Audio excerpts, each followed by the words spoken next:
3 நாயுடுக்கள் cabinet அமைச்சர், 2 ரெட்டிகள் cabinet அமைச்சர், 1 நாயுடு துணை சபாநாயகர், 6 பேர். அப்ப வராதா பதட்டம்? மைனாரிட்டி சாதிகள், மைனாரிட்டி முதலியார்கள் 2 அமைச்சரவை, அப்ப வராத சமூக பதட்டம்? அப்ப வராத சமூக பதட்டம் 25% இருக்கக்கூடிய தலித் மக்களுக்கு 22% அமைச்சரவையில் இடம் கொடுத்தது போது வரும்னா அப்ப நீங்க என்ன பண்ண முயற்சிக்கிறீங்க? பாஜக திமுகவுடைய கூட்டணியை உடைக்கிறதுக்காகவும் திமுகவுடைய சிறுபான்மையினர் ஒடுக்கப்பட்டவர்களுடைய ஓட்டை பிரிக்கிறதுக்காகவும் அவங்களுடைய கூட்டணியை மொத்தமா தாவைக்க பக்கம் இழுக்கிறதுக்கான ஒரு ஆப்ரேஷன் மாதிரி இது பார்க்குறோம். இன்னும் இதே அரைச்சமாவையே திமுக அரைக்கணும்னு நினைச்சா இனி மக்கள் ஏமாற மாட்டாங்க.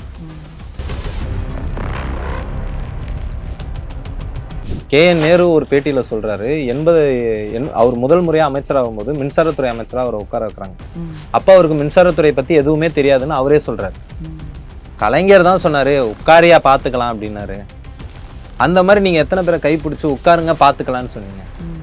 KN நேருக்களுக்கு ஒரு விதி, மற்றவங்களுக்கு வேற ஒரு விதி. அப்ப இதுக்கு பேர் என்ன? விடுதிகளில் ஒருவேளை நீங்கள் உணவு போய் சாப்பிட முடியுமா? இதை இந்த காணொலி பார்த்துட்டு இருக்கிற SC/ST ஹாஸ்டலில் சமூக நீதி விடுதின்னு நீங்கள் மாற்றிருக்கலாம். அந்த சமூக நீதி விடுதியில் சமூக நீதி இருக்கா? ஒருத்தர் ஒரு ஊடகவியலாளர் நேற்று உட்காந்துட்டு சொல்கிறாரு வேங்கை வேலை அதை ஓரமாக வைங்கன்றார். எப்படி ஓரமாக வைக்க முடியும்? இந்த அரசு இன்னையோட 78 நாளுங்க. இந்த அரசு 78 நாள் 18 நாள் ஆயிடுச்சு. இன்னும் நம்ம ஆகாஷ் அவருடைய பூதங்கள் மருத்துவமனையில தான் இருக்கு. எந்த ஆட்சி வந்தாலும் மாறலன்றதுக்கு இது ஒரு உதாரணம். ஆனா என்னன்னா இப்போ ஒரு சேஞ்ச் நடந்திருக்கு. அந்த சேஞ்சை நம்ம என்டார்ஸ் பண்ணுவோன்ற மாண்புமிகு கமலி அவர்கள் 11வது இடம். அப்படி முறையே ஒருத்தர் டாப் 20க்குள்ள இருக்கிறாங்க. விடுதலை சிறுத்தை அமைச்சர் மாண்புமிகு வன்னியரசு 33வது இடம். ஆனா இதுக்கு முன்னாடி இருந்த கேபினெட் எடுத்து பாருங்க, கடைசி 3 இடம், கடைசி 4 இடம் இப்படிதான் இருக்கும். 20 years ஃபீல்ட்ல இருக்காங்க. Experience faculty, free uniform, notebooks, hostel, படிக்கும்போது பார்ட் டைம் ஜாப் வேற. அன்னமால் நாளே மன திருப்தி தான். அட்மிஷன்ஸ் நடைபெறுகிறது. குமுதம் நேயர்களுக்கு வணக்கம்.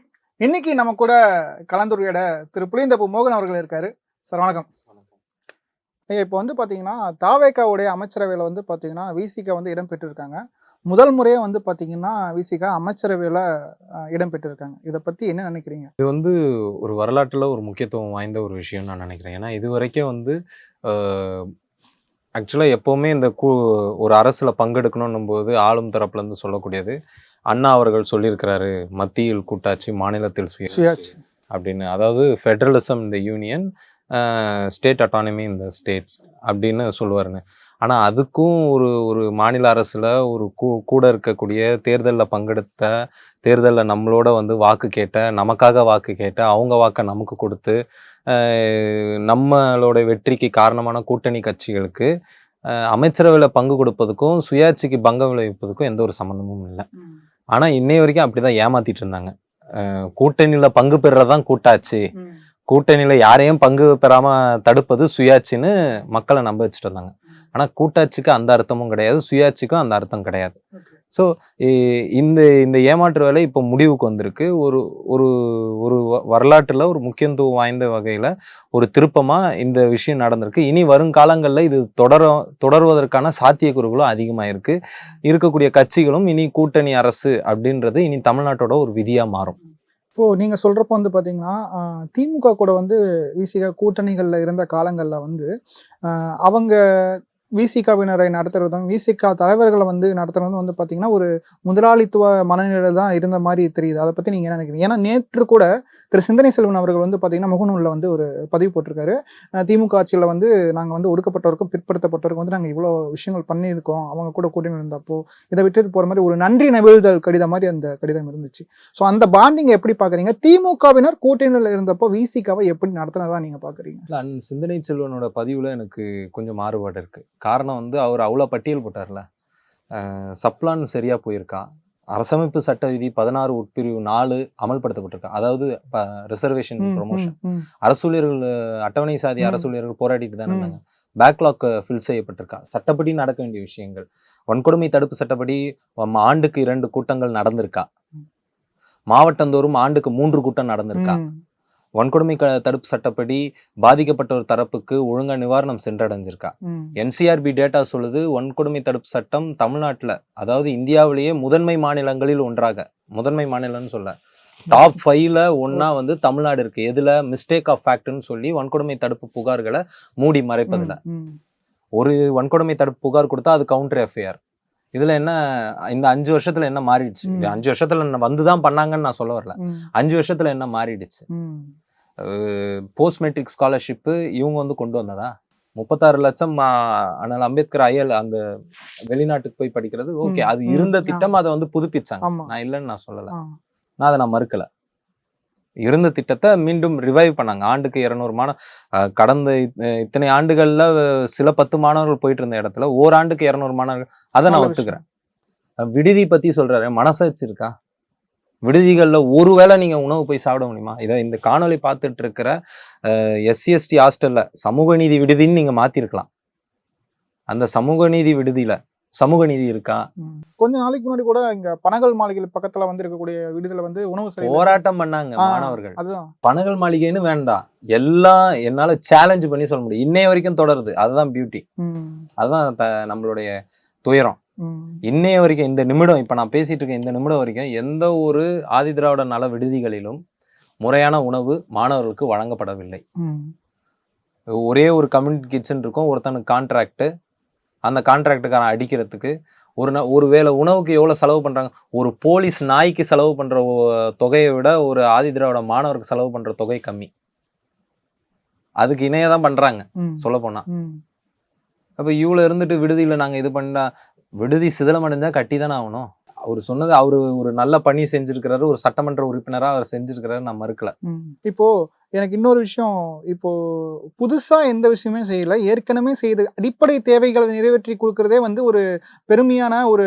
இங்க என்ன பிரச்சனைனா, ஒரு அரசா இருந்து செய்யற விஷயங்களையே ஏதோ வந்து ஒரு, இது எந்த அரசுக்குமே இந்த பார்வை இருக்கக்கூடாதுன்னு நான். ஒரு அரசா இருந்து செய்ய வேண்டிய விஷயத்தெல்லாம் ஏதோ ஒரு யாசகம் கொடுத்தது போலவும் ஒரு மன்னராட்சி மன்னநிலையும் பேசிக்கிட்டு இருக்கிறாங்க. நீங்க இவ்வளவு பண்ணாம இருந்திருக்கிறீங்களே, இப்ப வரைக்கும். இவரு சொல்றாருல, அண்ணன் சிந்தனை செல்வன் வாக்குப்படியே வரேன், குடிசை மாற்று வாரியம் நகர்ப்புற வாழ்விட மேம்பாட்டு வாரியம்னு மாறி இருக்கு.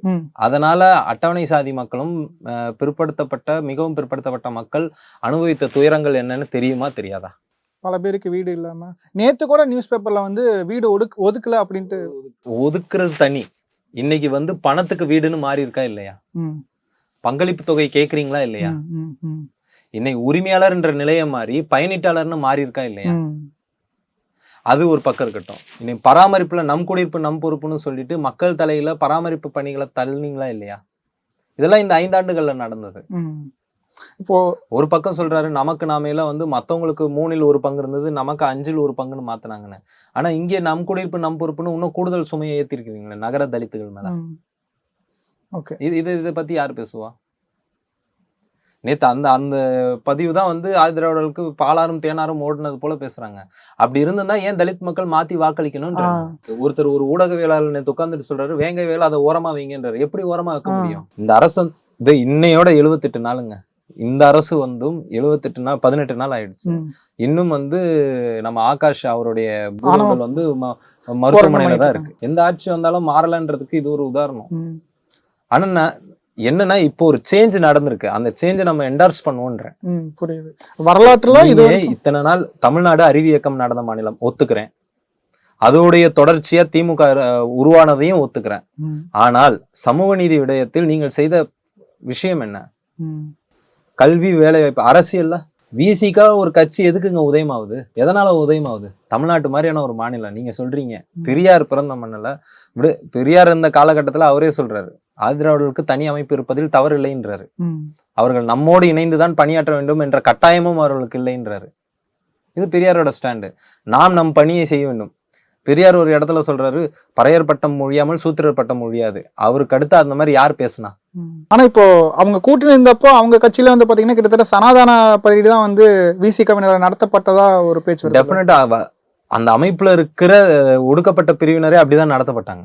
இப்ப இவங்க வந்து 7 அமைச்சரவை கொடுத்துருக்காங்க, விசிகாவோட சேர்த்து 8, கிட்டத்தட்ட 22%. சரியா மக்கள் தொகைக்கு ஏற்றாற் போல கொடுத்துருக்காங்க. நீங்க என்ன பண்றீங்க? அந்த கொடுக்கப்பட்ட அமைச்சர்கள் எந்தெந்த இடத்துல இருக்கிறாங்க இந்த கேபினெட்ல? ராஜ்மோகன் 7வது இடம், மாண்புமிகு கமலி அவர்கள் 11வது இடம். அப்படி முறையே ஒருத்தர் டாப் 20க்குள்ள இருக்கிறாங்க.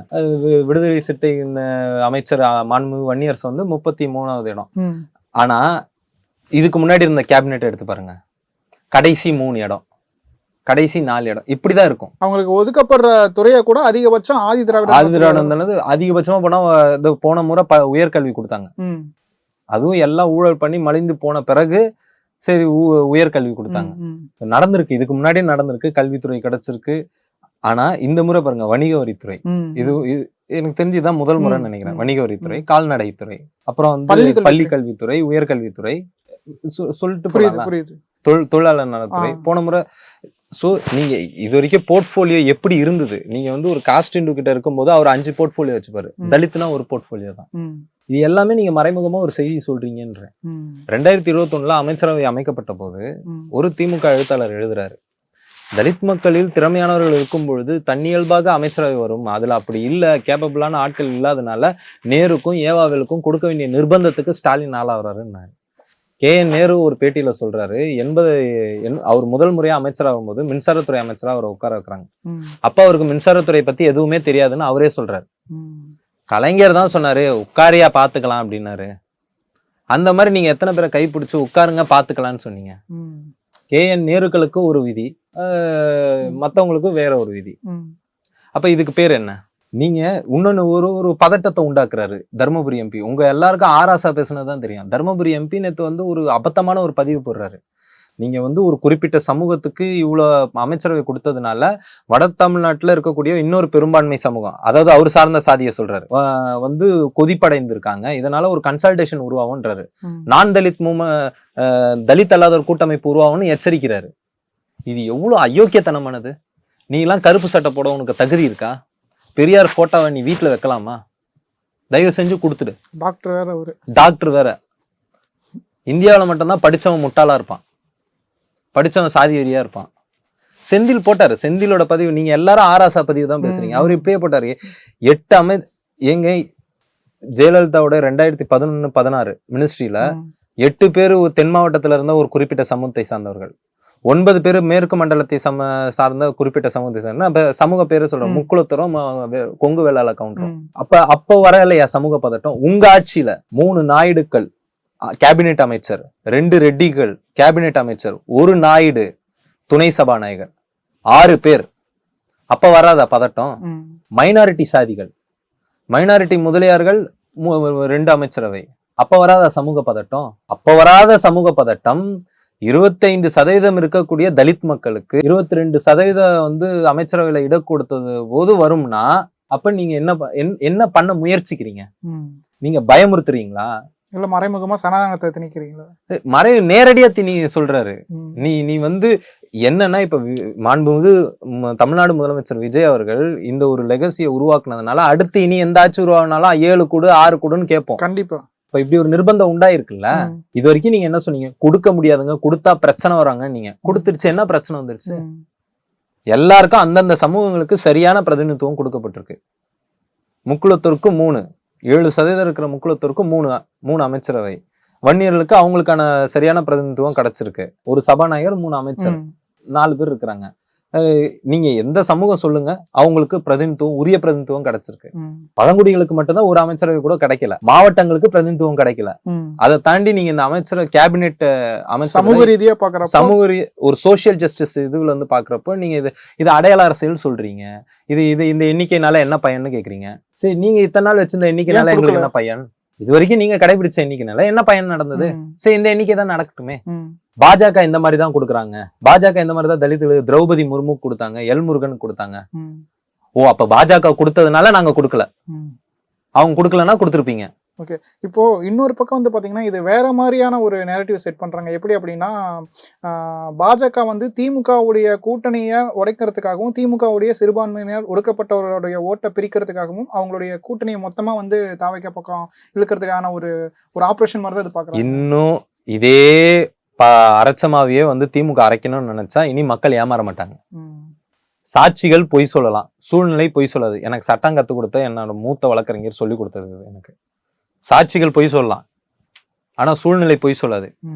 எந்த சம்பவத்தை சொல்றேன்னா, அதிமுகவும் திமுகவும் பாஜக தயவோடு கூட்டணி அமைக்க அநியமாக இருந்தார்கள். அது வெளிவந்துருச்சு. CV சண்முகம் சொல்றாரு, TKS இளங்கோவன் சொன்னாரு, திமுக காரர் சொன்னாரு, திமுக நபர்கள் ரைட்டப் எழுதுனாங்க, Facebookல பங்காளிகள்னு எழுதுனாங்க. அமைதியா இருந்தாங்க. இப்படி ஒரு செய்தி உலாவும் போது அமைதியா இருந்தாரு, கள்ள மௌனியா இருந்தாரு ஸ்டாலின். அண்ணன் திருமாவளவன் பேட்டி கொடுத்தாரு, MA பேபி பேட்டி கொடுத்தாரு. அதுக்கப்புறம் MA பேபி மாத்தி சொன்னா அது வேற. ஆனா இந்தியா டுடேல என்ன சொன்னாரு, ஸ்டாலின் கால்ட் அஸ், அவரு கூப்பிட்டாரு, எங்க கிட்ட இப்படி ஒரு திட்டத்தை சொன்னாரு, நாங்க வேண்டான்னு சொன்னோம். இவரு அண்ணன் திருமாவே சொல்றாரு, இது உங்களுக்கே மூடு விழா நடத்திட்டோம்னாரு, எச்சரிச்சன்னு சொன்னாரு. புதிய தலைமுறையிலேயே நியூஸ் 18 எதற்கோ கொடுக்கும்போது. அப்போ நீங்க இன்னும் யாரை ஏமாத்துறீங்க? உங்களால முடியும்ல காமன் மினிமம் ப்ரோக்ராம் போட, ஏன் எங்களால முடியாது? 98ல பாஜகவோட காமன் மினிமம் போட்டீங்களா இல்லையா? உங்களால முடியுதுல. ரத்த கரை படிந்த நரேந்திர மோடி கைய உயர்த்தி பிடிச்சிங்களா இல்லையா? குஜராத்ல 2002 குஜராத் படுகொலை நடந்த போது நரேந்திர மோடி கையை உயர்த்தி பிடித்து குஜராத்தில் பொதுக்கூட்டத்தில் பங்கெடுத்தார்களா இல்லையா திமுகவினர்? இதுக்கு ஒண்ணுத்துக்கு பதில் சொல்லுங்க. பாபர் மஸ்ஜித்துக்கு அடுத்து சிறுபான்மை மக்களுக்கு ஒரு பெரிய இந்த நாடு என் நாடு இல்லைன்னு, இந்த நாடு என் நாடான்னு உணர வச்ச சம்பவம் குஜராத் படுகொலை. நான் இந்த நாட்டு மக்கள் தானா, இந்த நாட்டு பிரஜை தானா அப்படின்னு உணர்த்தின சம்பவம் குஜராத் படுகொலை. இந்த தேசமே அதுக்காக அவங்க கிட்ட மன்னிப்பு கேட்கணும். இன்னை வரைக்கும் கேட்கல, அது வேற. ஆனா அப்படிப்பட்ட ஒரு சம்பவத்தில் நரேந்திர மோடி கையை பிடித்து உயர்த்தி நின்றது யார்? மேடையில் குஜராத்தில் நடந்த பொதுக்கூட்டத்தில். பாஜகவினரே தயாரா இல்ல. 20 years ஃபீல்ட்ல இருக்காங்க. Experience faculty, free uniform, notebooks, hostel, படிக்கும்போது பார்ட் டைம் ஜாப் வேற. அன்னமால் நாளே மன திருப்தி தான். அட்மிஷன்ஸ் நடைபெறுகிறது. 12 ஆண்டுகளுக்கு ஒரு முறை வரும் உச்ச குரு பெயர்ச்சி உங்களுக்கு யோகத்தையும் லாபத்தையும் அள்ளித்தர, குரு பார்வையால் ஜாதக தோஷங்கள் நீங்கி சந்தோஷம் பெருக, சுபகாரிய தடைகள் அனைத்தும் விலகி சுபிட்சம் நிறைந்திட உங்களுக்காகவே உங்கள் பெயரிலேயே சங்கல்பம் செய்யப்படுகிறது. குமுதம் பக்தி ஸ்பெஷல் நடத்தும் அதி விசேஷமான தனி சிறப்புடைய குரு பெயர்ச்சி மகா யாகம். குரு அருளால் திருவருள் பெற்றிட உடனே முன்பதிவு செய்யுங்கள். 9840909525 அல்லது 8925800556.